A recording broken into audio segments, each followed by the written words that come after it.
आज से हम लोग अपने इस चैप्टर के अंदर वर्ड प्रॉब्लम्स बनाने का सिलसिला जो है वो शुरू करेंगे।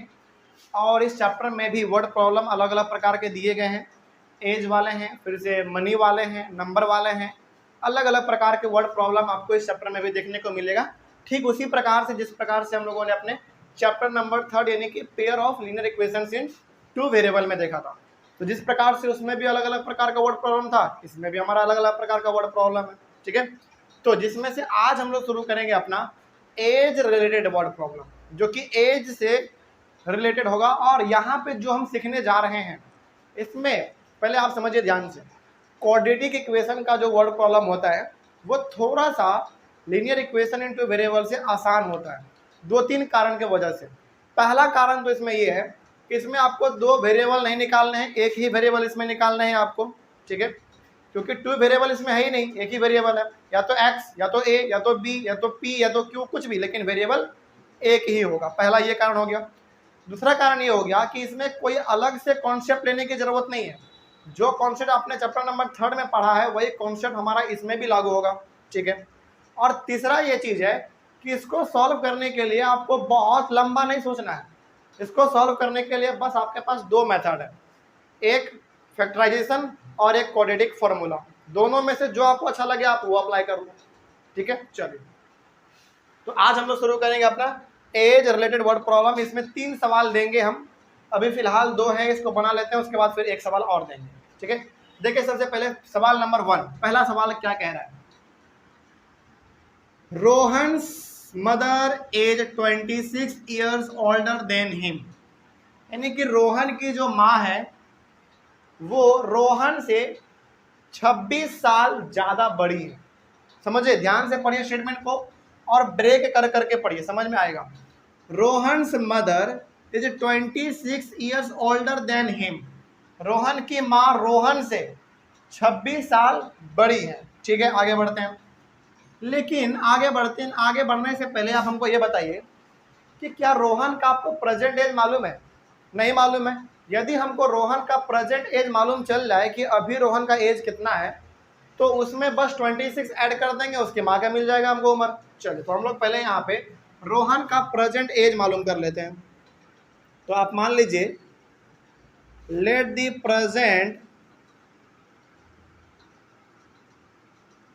Present age of Rohan be x years. Rohan के प्रेजेंट एज को हमने x ईयर्स मान लिया। अब आपको ये मान लेना है कि रोहन का यही उम्र है अभी फिलहाल। तो बताइए इसकी माँ का उम्र कितना होगा? x + 26, क्योंकि 26 साल वो ज़्यादा बड़ी हैं। तो यहाँ पे लिखेंगे the present as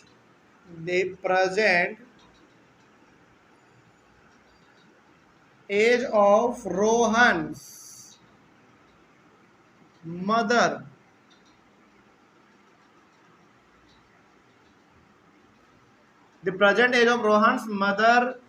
B x + 26 years. कोई दिक्कत है इसमें? चलिए आगे बढ़ते हैं। अब आगे बढ़िए, क्या कह रहा है, यहां तक हमारा काम खत्म हो गया। आगे देखिए कहा क्या गया है। आगे कहा गया है कि the product of their edges, the product, अच्छा प्रोडक्ट का मतलब मल्टीप्लाई। ठीक है, the product of their edges 3 years from now will be 360। Product का काम हम लोग बाद में देखेंगे, लेकिन यहां पे पहले आप देखिए हिंट के तौर पे क्या इस्तेमाल वर्ड हुआ है, विल बी। और विल बी का, और याद कीजिए अपना चैप्टर नंबर 3 जब हम आपको उसमें एज वाला वर्ड प्रॉब्लम बता रहे थे तो हमने कहा था जब भी ये वर्ड आपको दिख जाए विल बी का मतलब क्या, फ्यूचर। और फ्यूचर में हम लोग क्या करते हैं, प्रेजेंट एज को ऐड करते हैं। कोई दिक्कत नहीं इसमें। इसमें कॉन्सेप्ट कुछ नया नहीं लेने जा रहे हैं हम लोग, वही कॉन्सेप्ट इस्तेमाल कर रहे हैं जो हम लोगों ने चैप्टर नंबर 3 में पढ़ रखा है पहले से। तो विल बी का मतलब हो गया कि जो रोहन का और रोहन की माँ का जो फिलहाल प्रेजेंट एज है उसमें बस आप 3 साल क्या कर दो, ऐड कर दो। तो ऐड कर देते हैं। आगे बढ़िए, तो यहाँ पे हम लोग लिखेंगे आफ्टर 3 ईयर्स, यानी कि 3 साल के बाद उन दोनों का एज कितना हो जाएगा, पहले वो लिख लीजिए। Rohan's age will be, Rohan का एज कितना हो जाएगा, अभी x है तो उसका हो जाएगा x + 3 ईयर्स। क्यों हम यहाँ पे 3 ऐड कर रहे हैं, क्योंकि ये बात कर रहा है फ्यूचर का। फ्यूचर में मतलब कि अभी यदि मान लीजिए रोहन का एज 12 साल है सपोज कीजिए, तो फ्यूचर में 3 साल के बाद कितना हो जाएगा 15 साल, यानी कि ऐड करना है हमको तो ऐड हमने कर दिया।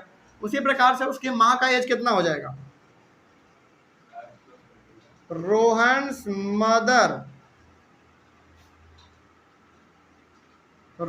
मदर एज विल बी, अभी उसकी माँ का प्रेजेंट एज इतना है तो 3 साल के बाद उसमें भी ऐड होगा 3, यानी कि x + 26 + 3 ईयर्स। कोई दिक्कत इसको में? अच्छा यहाँ पे 26 + 3 के जगह पे डायरेक्ट आप क्या लिख सकते हो, +29 लिख दो, वो ज़्यादा बेटर रहेगा, +29 ईयर्स। आगे बढ़ते हैं। अब हम लोग प्रोडक्ट के बारे में जो बात कहा गया था अब वो कर लेते हैं, देखिए ध्यान से। The product of their edges 3 years from now will be 360, यानी कि 3 साल के बाद जब इन दोनों के एज को प्रोडक्ट करते हैं, मल्टीप्लाई करते हैं, तो कितना बन के आ जाता है हमारे सामने, 360 आ जाता है। तो अब हमारा अकॉर्डिंग टू द क्वेश्चन, यानी कि 3 साल के बाद इन दोनों का एज कितना है, रोहन का इतना है और उसकी माँ का इतना है, इन दोनों को मल्टीप्लाई करेंगे तो कितना आना चाहिए, 360 आना चाहिए। चलिए बस अब हमारा काम हो गया, यानी कि x + 3 × x + 29 = 360। आगे बढ़िए, अब इसको सॉल्व करने की जरूरत है। यहाँ पे अब आप x से मल्टीप्लाई करो x + 29 को, फिर +3 से मल्टीप्लाई करो x + 29 को बराबर 360। बताइए कितना आएगा, इसको मल्टीप्लाई करेंगे तो x² + 29x + 3x + 87 = 360। अब एक काम कीजिए आप, क्या इस 360 को आप इधर लेकर आ जाइए, ठीक है। तो x² प्लस, अब देखिए तो यहाँ पे 29x और 3x 32x प्लस 87 इधर लेकर आएंगे तो -360 = 0 इधर बच जाएगा हमारा। तो अब यहाँ पे आइए,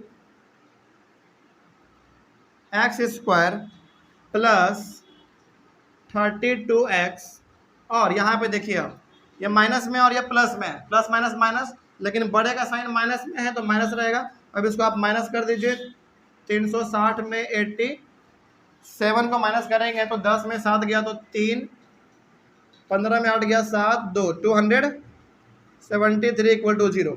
अब ये हमारा अपने क्वाड्रेटिक इक्वेशन के फॉर्म में आ चुका है। आगे बढ़िए, अब सवाल में क्या कहा गया था, represent the given situation in the form of a quadratic equation. अच्छा बस हमारा बन गया, इतना ही था इसमें आपको एज नहीं मालूम करना है। देखिए अब आपके मन में सवाल आया होगा कि सर एज वाला सवाल है तो रोहन का और उसकी माँ का प्रेजेंट एज पूछेगा। हाँ पूछा जा सकता है, निकाला भी जा सकता है, क्योंकि हमारे पास स्टैंडर्ड फॉर्म आ चुका है, निकाला भी जा सकता है, लेकिन नहीं निकालेंगे। बोले क्यों, क्योंकि सवाल कहा ही नहीं है, बस सवाल कह रहा है कि बस आप इसको इसके क्वाड्रेटिक इक्वेशन के फॉर्म में लाके छोड़ दो। देखो सवाल लास्ट में पढ़ो, represent the given situation in the form of a quadratic equation, यानी कि बस इस पूरे सिचुएशन को आप क्वाड्रेटिक इक्वेशन के फॉर्म में रिप्रेजेंट करके छोड़ दो, बात खत्म। लेकिन यदि पूछ देता है यहाँ पे कि इन दोनों का प्रेजेंट एज मालूम कीजिए कितना है, तो क्या करना पड़ता हमको, x का वैल्यू निकालना पड़ता। और अब इसको सॉल्व करने का तरीका आपके पास दो है, एक फैक्टराइजेशन मेथड और एक क्वाड्रेटिक फार्मूला वाला मेथड। आप चाहें तो इसका एज निकाल सकते हैं, लेकिन नहीं कहा गया क्वेश्चन में तो नहीं करेंगे, है ना। और ऐसा क्वेश्चन क्यों लिए हैं, क्योंकि ऐसा क्वेश्चन में कभी कभी आपको केवल और केवल रिप्रेजेंट करने के लिए कहेगा इसके स्टैंडर्ड फॉर्म में, और कभी कभी एज भी पूछ लेगा। एज हमारा उस वाले सवाल में पूछा गया तो उसमें निकालेंगे हम लोग, ठीक है। तो सवाल इस प्रकार का भी मिल सकता है और यही हो गया आपका कंप्लीट आंसर, ठीक है। बस इतना, इसमें आप कुछ नहीं करना है, एज नहीं निकालना है क्योंकि पूछा नहीं गया था। पूछा जाता तो एज निकाल लेते। क्या एज निकालना हार्ड है, अब इसमें कुछ हार्ड नहीं है। आपके पास स्टैंडर्ड फॉर्म है, ए बी सी का वैल्यू लिखिए, फॉर्मूला लगाइए, बात खत्म। चलिए अब वो वाला क्वेश्चन देखिए ध्यान से, इसमें क्या कहा गया है। इसमें कहा गया है the sum of the reciprocals of Rahman's ages. अच्छा ये जो ऊपर वाला टर्म है ना, ऊपर का हम लोग बाद में देखेंगे, ऊपर का बाद में देखेंगे क्या है, the sum of the reciprocals of Rahman's ages, इसको बाद में देखेंगे, पहले आगे बढ़िए। 3 years ago and 5 years from now as 1/3, यानी कि मान लीजिए सवाल में क्या कह रहा है, फाइंड हिज प्रेजेंट एज। सवाल में मतलब ये है कि देखो रोहन का 3 साल पहले वाला उम्र पता करो। 3 ईयर्स अगो का मतलब क्या, 3 साल पहले वाला उम्र पता करो। और रोहन का, सॉरी रहमान का, रहमान सॉरी मिस्टेक हो गया, रहमान, यानी कि रहमान का 3 साल पहले वाला उम्र पता करो, पहला चीज। दूसरा चीज, रहमान का 5 साल के बाद वाला भी उम्र पता करो। 5 ईयर्स फ्रॉम नाउ याद आ गया हिंट। फ्रॉम नाउ का मतलब फ्यूचर। लेकिन इतना कुछ मालूम करने से पहले आपको उसका प्रेजेंट एज तो मालूम होना चाहिए ना, तभी तो हम घटा सकते हैं या फिर माइनस कर या फिर ऐड कर सकते हैं।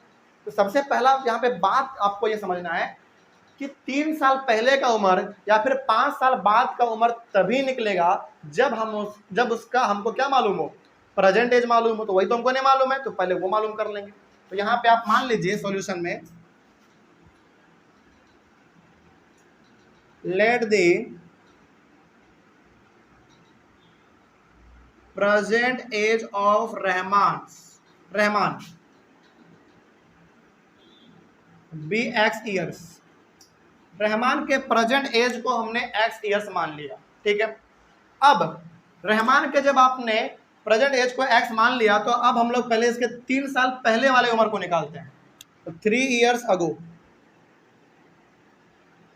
बताइए अभी यदि रहमान का प्रेजेंट एज x ईयर्स है तो 3 साल पहले इसका उम्र कितना रहा होगा, x माइनस 3, क्योंकि बात हो रहा है अगो यानी कि पास्ट का, और पास्ट में हम लोग क्या करते थे, माइनस करते थे। और जब भी बात हो फ्यूचर का, क्या करेंगे, ऐड करेंगे। तो यहाँ पे हमारा हो जाएगा Rahman's age was x minus 3 years, यानी कि आज से ठीक 3 साल पहले रहमान का एज x माइनस 3 ईयर्स था, ठीक है। आगे बढ़ते हैं। उसके बाद फिर और क्या कहा गया है, 5 ईयर्स फ्रॉम नाउ, 5 साल आज से फिर बाद वाला पता करो। मान लीजिए यदि रहमान का एज अभी 12 साल है, तो 5 साल के बाद कितना हो जाएगा, 17 साल। यानी कि जब भी पास्ट के बारे में बात होगा हम लोग प्रेजेंट एज में माइनस करेंगे, लेकिन जब भी बात होगा फ्यूचर का तो क्या करेंगे, फिर प्रेजेंट एज में ऐड करेंगे। तो यहाँ पे बात हो रहा है किसका, फ्यूचर का। फ्रॉम नाउ का मतलब आज से 5 साल बाद। तो कितना हो जाएगा, x प्लस 5 हो जाएगा। तो यहाँ पे आपको लिखना पड़ेगा आफ्टर 5 ईयर्स, आफ्टर 5 ईयर्स, 5 साल के बाद रहमान का एज हो जाएगा, Rahman's age will be x plus 5 years. कोई दिक्कत इसमें? चलिए, तो ये हमारा हो गया। अब चलिए, अब आप अपने सवाल पे चलिए।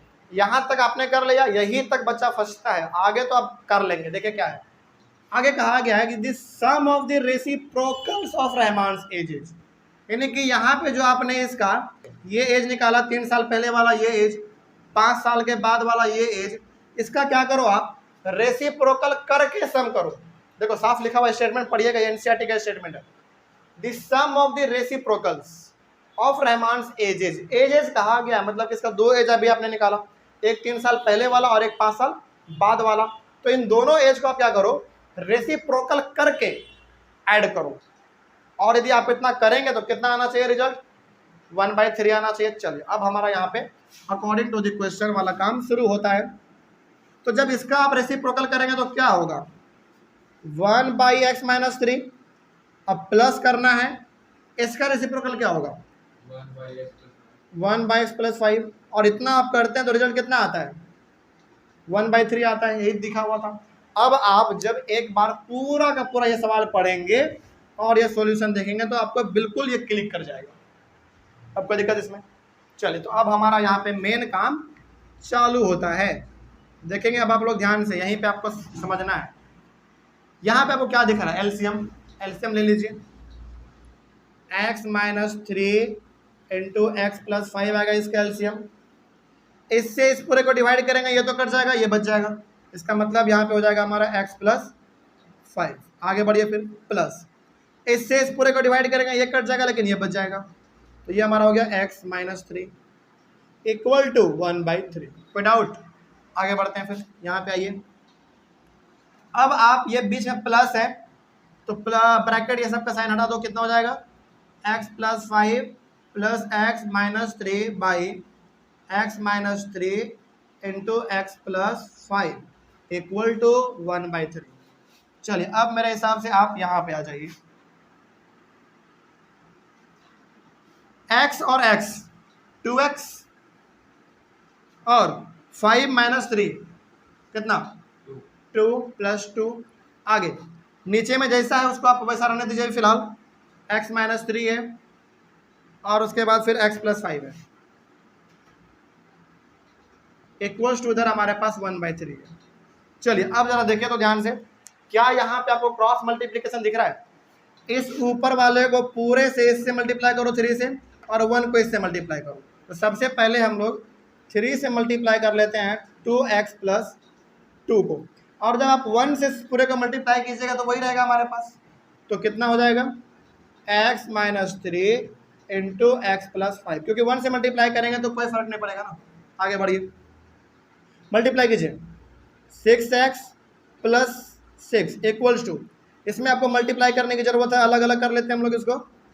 पहले आप x से मल्टीप्लाई करेंगे x प्लस 5 में, फिर आप माइनस 3 से मल्टीप्लाई करेंगे x प्लस 5 में। अब देखिए 6x plus 6 is equal to ये हो जाएगा हमारा x square plus 5x minus 3x minus 15। इसमें तो कोई दिक्कत नहीं। चलिए अब एक आप काम कीजिए, इस पूरे को उठाकर जब आप इधर लाएंगे ना तो एक्स स्क्वायर हमारा माइनस में आ जाएगा, जो कि हमारा आगे चलकर काम गड़बड़ा देगा। इसलिए आप एक काम क्या करो, इन्हीं दोनों को उठाकर लेकर उधर चले जाओ, यानी कि इधर वाले के साथ आपको कुछ नहीं करना है। तो जैसा वैसा लिख दो, पहले x square plus 5x minus 3x minus 15, इधर जो था वो हमारा वैसा ही है। अब इधर वाले को उठाकर भी उधर लेकर जाएंगे तो क्या बन जाएगा माइनस 6x और माइनस 6 बराबर हमारा इधर क्या बच गया 0, तो 0, बात खत्म। चल आगे बढ़ते हैं। अब देखो एक्स स्क्वायर तो रहेगा, अब ध्यान से आप समझेंगे यहाँ पे, ये बहुत कॉन्सेप्चुअल चीज है। 5x और माइनस 3x प्लस 2x और यहाँ पे minus 6x minus 4x, very good, minus 4x। उसके बाद फिर माइनस 15 और माइनस 6 माइनस 21 बराबर 0। अब आपके सामने क्वाड्रेटिक इक्वेशन तैयार है। इसी क्वाड्रेटिक इक्वेशन के थ्रू अब हमको क्या निकालना है, इसका प्रेजेंट एज निकालना है, क्योंकि इसमें निकालने के लिए कहा गया है। इसमें नहीं कहा गया तो नहीं निकाले हैं, इसमें कहा गया है तो निकालना पड़ेगा। तो हमारे पास क्वाड्रेटिक इक्वेशन आ चुका है और इसी का इस्तेमाल करके अब हमको क्या निकालना है, और इसका एज निकालना है, प्रेजेंट एज। चल तो नीचे तो अब जगह नहीं बचा, ऑनलाइन वाले बच्चे सबसे पहले आप लोग इसका एक बार स्क्रीनशॉट ले लीजिए इधर का।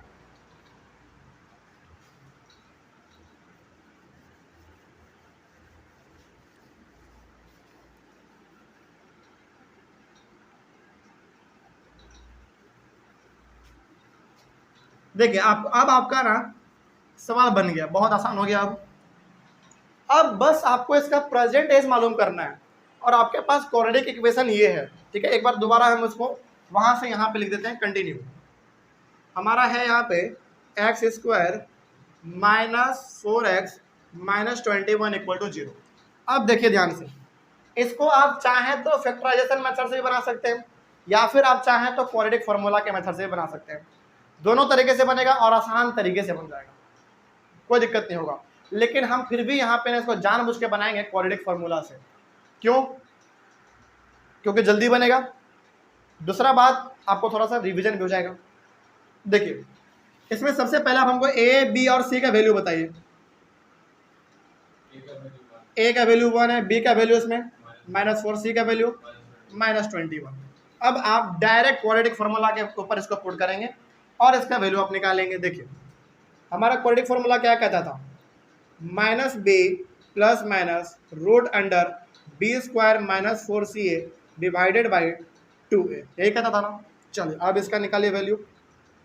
x is equal to minus, यहाँ पे पहले से है तो माइनस हमने दे दिया, और b का वैल्यू कितना है -4, प्लस माइनस है रूट अंडर बी स्क्वायर मतलब कि -4 का स्क्वायर -4 इंटू सी मतलब कि -21 इंटू ए यानी कि 1।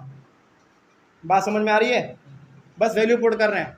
2 इंटू 1 का मतलब 1। आगे बढ़िए, x is equal to minus minus plus plus minus. अब इसका देखिए -4 का स्क्वायर है मतलब कि 16 और माइनस माइनस प्लस कितना हो जाएगा 84। हाँ 84 सही है, डिवाइडेड बाई 2। आगे बढ़िए अब x is equal to 4 plus minus root under 100 divided by 2। आगे बढ़िए अब x इज इक्वल टू 4। अब यहीं से हमको क्या, अच्छा चलो एक स्टेप और कर लेते हैं। इसका कितना हो जाएगा 10 डिवाइडेड बाई 2।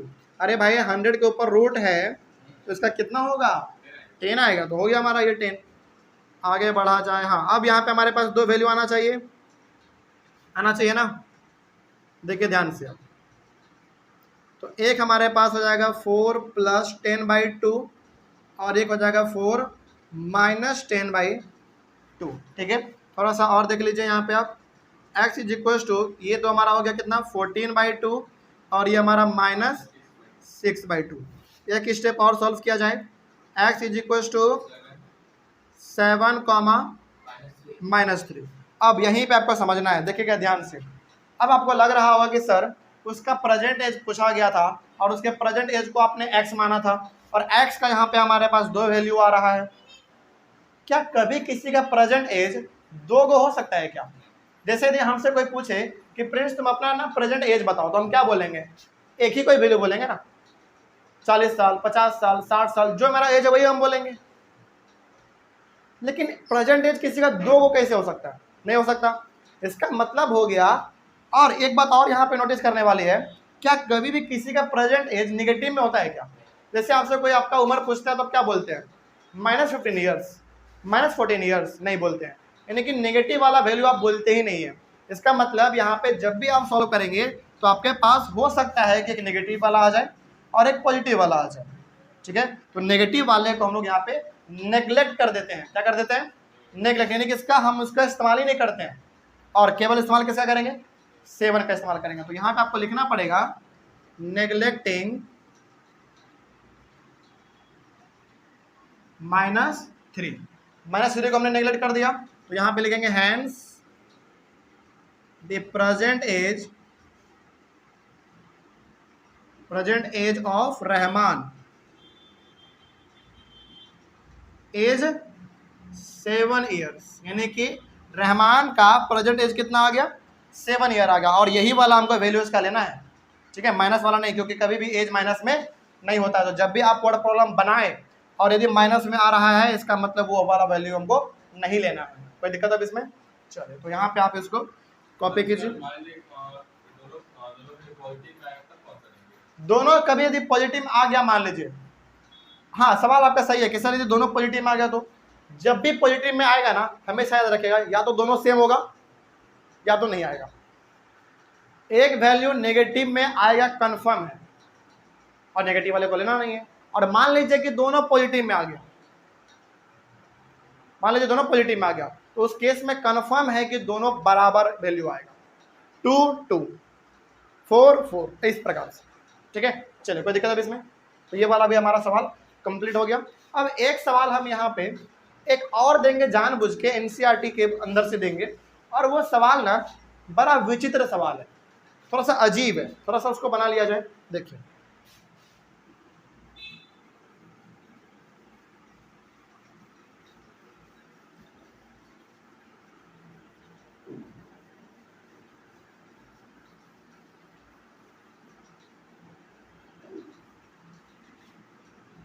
पहले तो हम क्वेश्चन लिख देते हैं,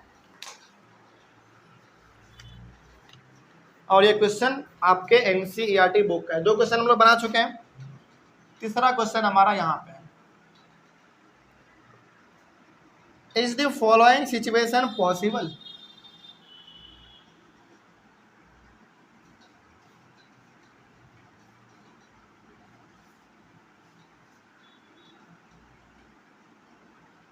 Is the following situation possible?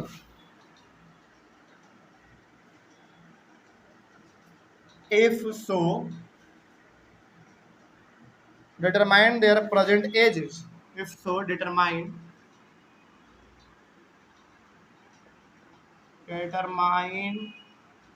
their present ages. और सवाल हमारा यहाँ पे है, the sum of the edges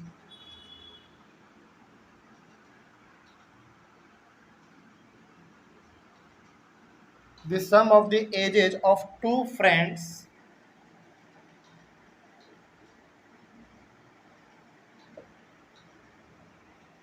as 20 years 4 years ago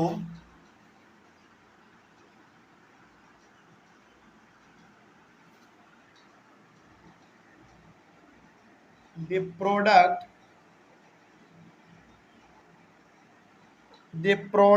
of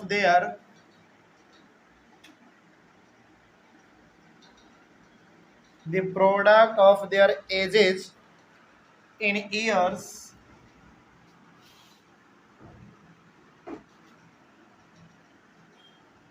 was 48। चलिए ये वाला एकदम बड़ा ही मशहूर सवाल है ये, और बहुत इंपॉर्टेंट सवाल है। देखिए ध्यान से, ये भी एज वाला ही सवाल है, लेकिन इसका पूछने का तरीका बड़ा अजीब है। देखिए कहा गया, is the following situation possible, क्या ये जो यहाँ पे सिचुएशन दिया गया है, क्या ऐसा हो सकता है? इफ सो, यदि हो सकता है, डिटरमाइन देयर प्रेजेंट एजेस, यदि ऐसा हो सकता है तो दोनों के प्रेजेंट एज को पता कीजिए।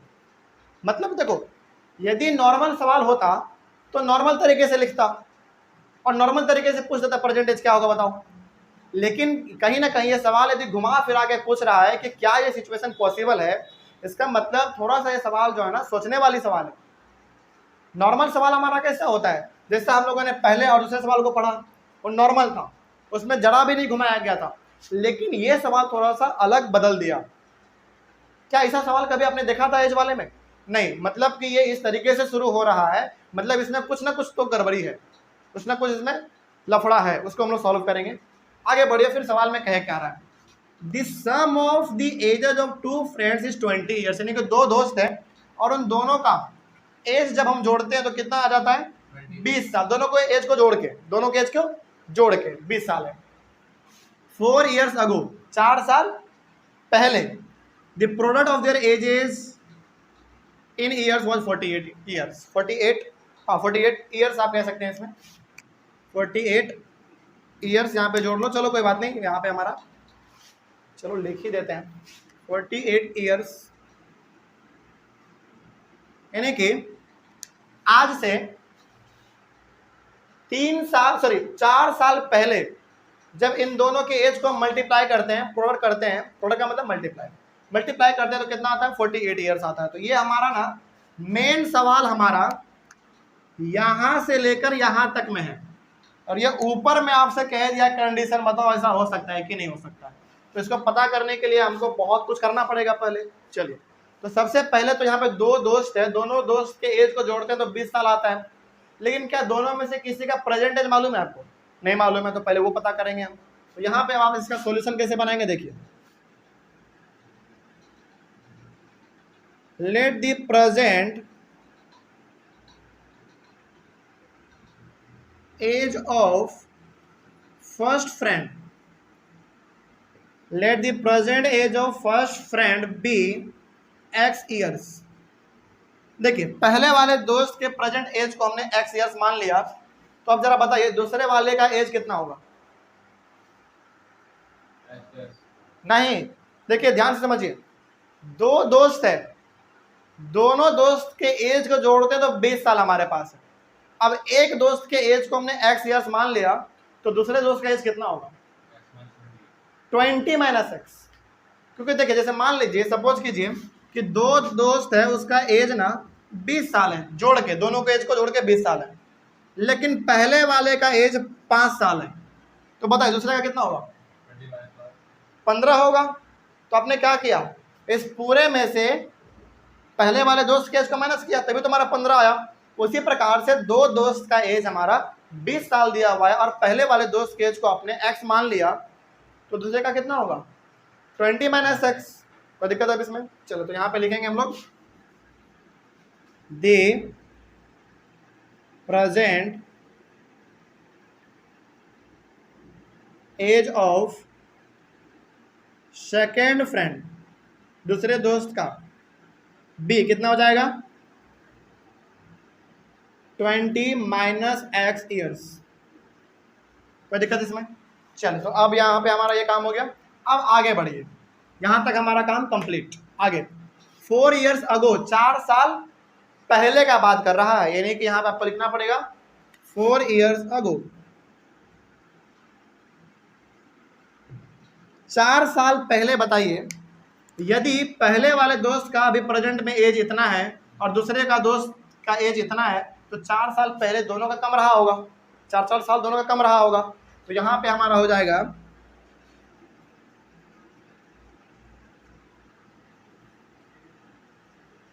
As of first friend was कितना रहा होगा x माइनस 4 ईयर्स रहा होगा। उसी प्रकार से दूसरे वाले दोस्त का एज ऑफ सेकेंड फ्रेंड, इसका भी तो कम रहा होगा, अभी इतना है 20 माइनस एक्स, तो उसका भी कम रहा होगा, तो -4 कर देंगे ईयर्स। कोई डाउट नहीं ना? चलिए अब थोड़ा सा आगे बढ़ जाते हैं। इसको आप सॉल्व करके टोटल कितना लिख सकते हैं? अरे 16 माइनस एक्स ना, 16 माइनस एक्स ईयर्स। अब आप इसको भूल जाइए, अब आप केवल इतना याद रखिए, ठीक है। अब जरा देखिए अकॉर्डिंग टू द क्वेश्चन क्या कहा गया था। क्वेश्चन कहा गया था 4 ईयर्स अगो, यानी कि 4 साल पहले इन दोनों के एज को जब हम मल्टीप्लाई करते हैं, प्रोडक्ट मतलब मल्टीप्लाई करते हैं 4 साल पहले, तो कितना रिजल्ट आता है? 48 ईयर्स आता है। इसका मतलब ये एज 4 साल पहले का हो गया पहले वाले दोस्त का, और ये एज हो गया पहले दूसरे वाले दोस्त का 4 साल पहले का एज। तो जब इन दोनों को आपस में मल्टीप्लाई करेंगे तो कितना आना चाहिए? 48 ईयर्स आना चाहिए। चलिए मल्टीप्लाई कीजिए, x minus 4 into 16 minus x is equal to 48। कोई डाउट इसमें? मल्टीप्लाई करेंगे सेपरेट अलग अलग, पहले x से कर देंगे 16 माइनस एक्स को, फिर -4 से करेंगे 16 माइनस एक्स को, बराबर 48। आगे बढ़िए, ये हमारा कितना हो जाएगा बताइए?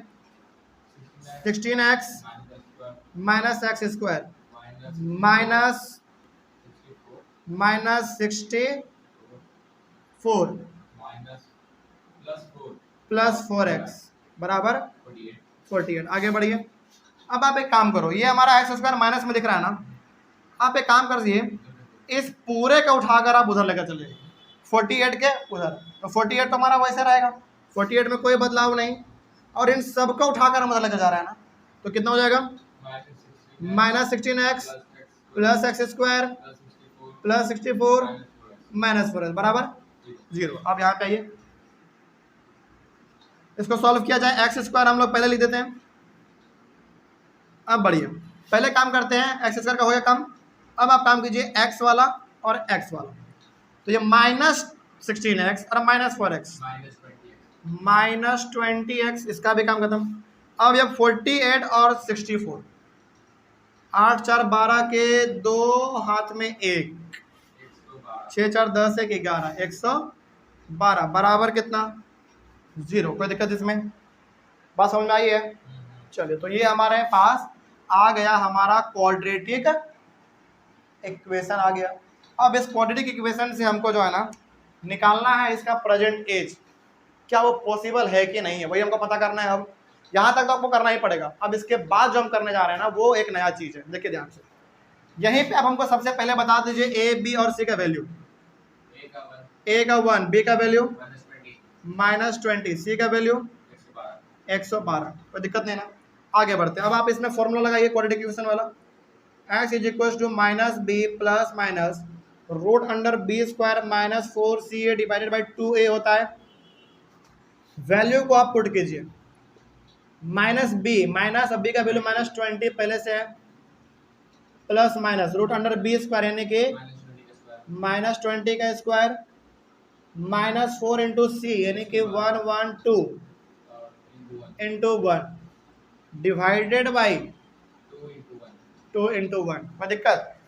चलिए इधर का मिटा दें।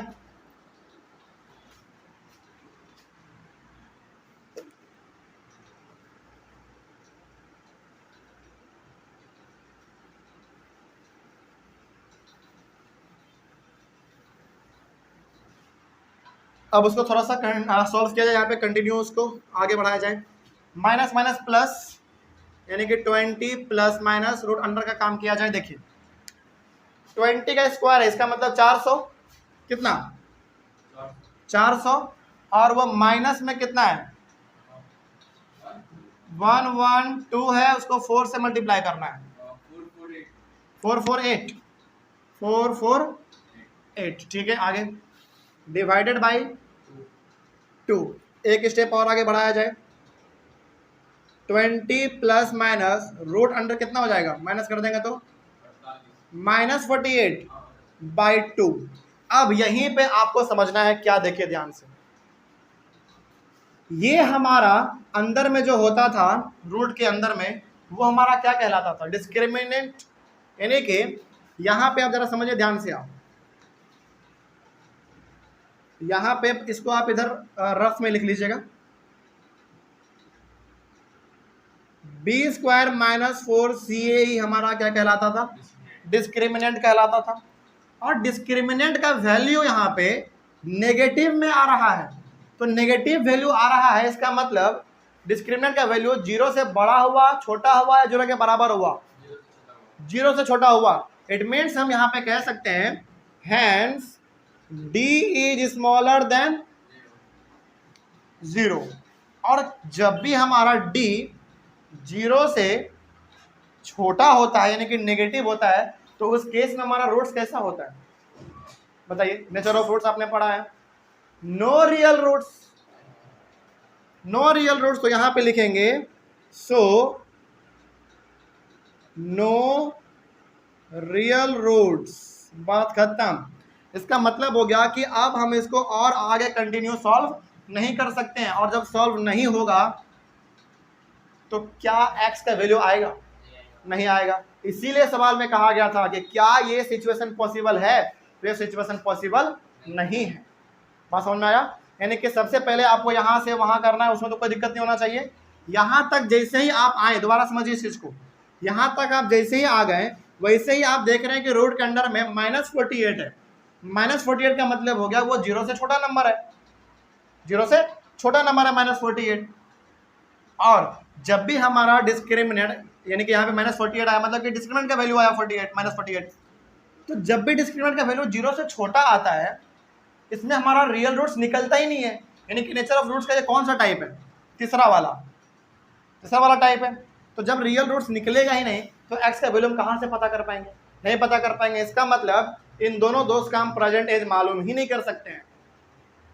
इसीलिए कहा गया था कि ये सिचुएशन पॉसिबल है कि नहीं है। तो यहाँ पे आप लिखेंगे hence d is smaller than 0, so no real roots. तो यहाँ पे आप लिखेंगे हैंस the given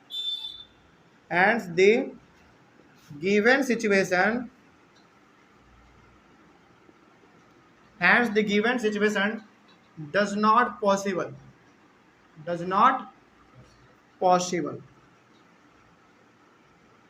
रीजन भी आप लिख सकते हैं इसमें,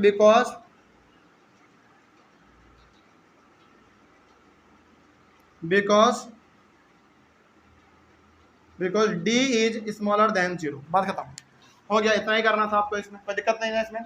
तो जब भी इस प्रकार का कुछ उटपटांग जैसा सवाल आ जाए ना, पॉसिबल है कि नहीं है इस प्रकार का सवाल, तो फिर आपको इसमें करके देखना है। ये पूरा तो आपको करना ही है, यहाँ तक आप करके देख सकते हैं।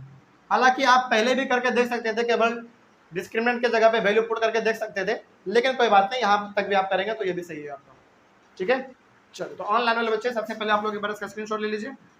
और यहाँ पे हम लोगों ने आज कंप्लीटली अपना एज रिलेटेड वर्ड प्रॉब्लम को कंप्लीट किया। अगले वाले क्लास में हम लोग मिलेंगे कुछ और वर्ड प्रॉब्लम के साथ। एज वाला नहीं, एज वाला खत्म हो गया, कुछ और अलग प्रकार के वर्ड प्रॉब्लम को लेकर हम लोग मिलेंगे। तब तक के लिए thank you very much and have a nice day.